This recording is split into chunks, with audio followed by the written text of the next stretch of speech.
अस्सलाम वालेकुम। Steel importers, आज की ये वीडियो आप लोगों के लिए ये कोई न्यूज़ नहीं है। ये एक बहुत इंपॉर्टेंट फैक्टर है जिसको हम लोग मुसलसल इग्नोर करते हैं और मुझे इस चीज़ की बहुत ज़्यादा तकलीफ होती है और इस वक्त बहुत ज़्यादा इंपॉर्टेंट ये फैक्टर है। ये फैक्टर है insurance of the cargo. Actually अगर मैं आपको सही बात बताऊं तो इस वक्त जो मेन प्रॉब्लम है वो हमारी प्राइसिंग का नहीं है। प्राइसिंग का रिस्क कुछ भी नहीं है। जो असल रिस्क है वो है अनइंश्योर्ड कार्गो का, या ऐसी कंपनीज का इंश्योरेंस करवाए भी कार्गो का जिसकी कल को कोई किसी किस्म का कोई आउटकम ही नहीं होगा। तो मैं आपको ये बताना चाहता हूँ कि आपको इस वक्त इस मामले को फॉर्मेलिटी के तौर पे नहीं लेना है। इंश्योरेंस बहुत ज़्यादा इंपॉर्टेंट है। क्यों इंपॉर्टेंट है? क्योंकि आधी दुनिया तो हमारी वॉर जोन बनी हुई है। क्या स्टेप्स आपको फॉलो करने होंगे अगर आप इंश्योरेंस करवा रहे हैं? तो नंबर वन, कि किस कंपनी से करवा रहे हैं। किसी ऐसी हरी गरी कंपनी से तो नहीं करवा रहे कि जिसकी बैक नहीं है इंश्योरेंस, जिसने पीछे से इंश्योरेंस नहीं करवाई किसी बड़ी कंपनी से और जो कल को क्लेम नहीं दे सकेगी, खुदा ना खास्ता अगर कोई चीज़ खराब, कोई कोई किसी किस्म का हादसा हो जाता है अगर।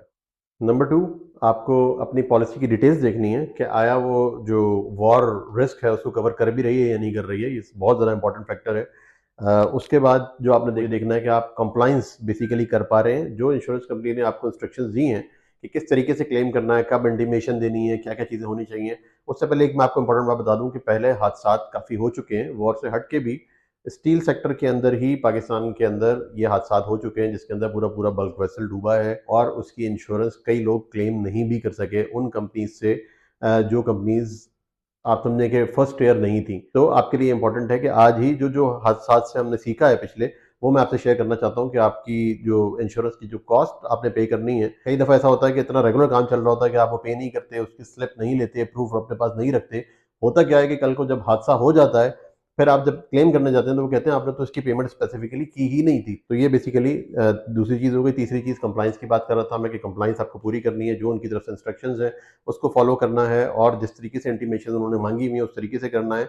और राइट टाइम के ऊपर, खुदा ना खास्ता जब भी हादसा होता है तो सबसे पहली कॉल और सबसे पहला नोटिफिकेशन आपका बेसिकली इंश्योरेंस कंपनी को ही होना चाहिए। इंश्योरेंस करवाना अभी इस वक्त एक तो बहुत ज़्यादा ज़रूरी है।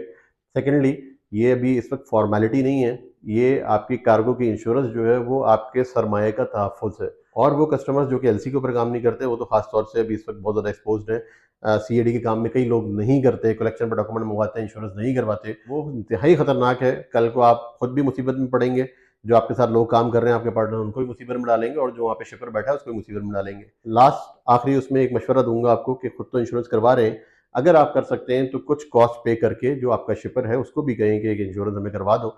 अगर यहाँ पे कोई रिलायबल कंपनी आपके पास नहीं है तो बाहर इंश्योरेंस करवा लें, ताकि खुदा ना खास्ता कोई हादसा हो तो आपके पास हाथ में सॉलिड चीज़ें मौजूद हों।